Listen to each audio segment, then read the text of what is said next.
The reason I was most excited to come back is probably the cast, who I just would do anything with. And I want to do as many installments of this movie as possible just so I can be around them more.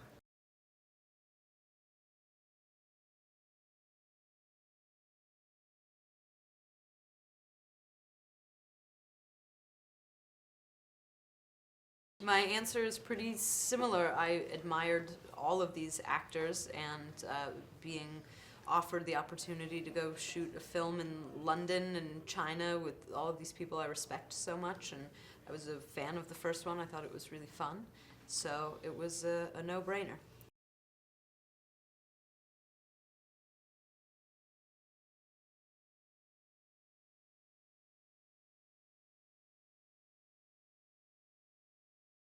No, I had not been to China, and certainly had not been to Macau, which was really a wild, crazy place.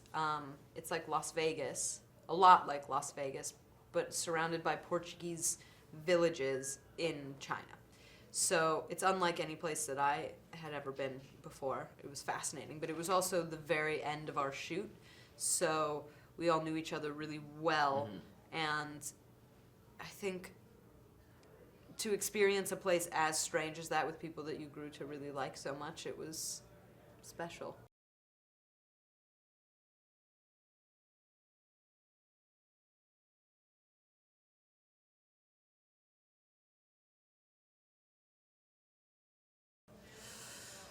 My main experience with magic before these movies was just through my brother Tom, really, who he just always had a few tricks that he would do for me, and he would never tell me how they were done, and so I just really looked up to him because of that, and then he finally told me, and I just don't look up to him as much anymore. They haven't spoken since. Exactly.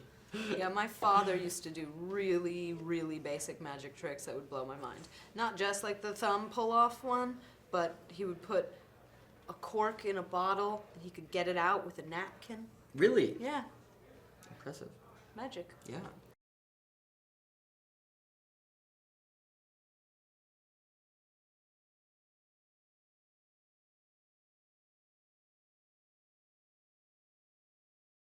Yeah, so we had magic consultants on both movies, and they were beyond helpful. I mean, we couldn't have done either movie, without them. And so in the first movie, my character is a sleight of hand magician, and so it's a lot of like hand dexterity stuff and card throwing.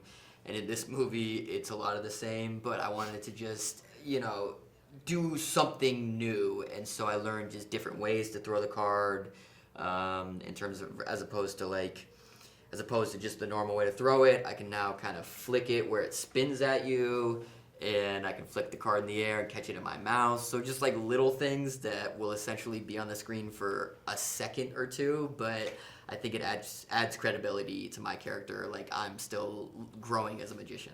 Yeah, anytime we had any downtime between takes, or even, if we were just on set and not in whatever scene, we were just being taught different things, or just being shown different tricks by the magicians. It was a very magical place to spend your time.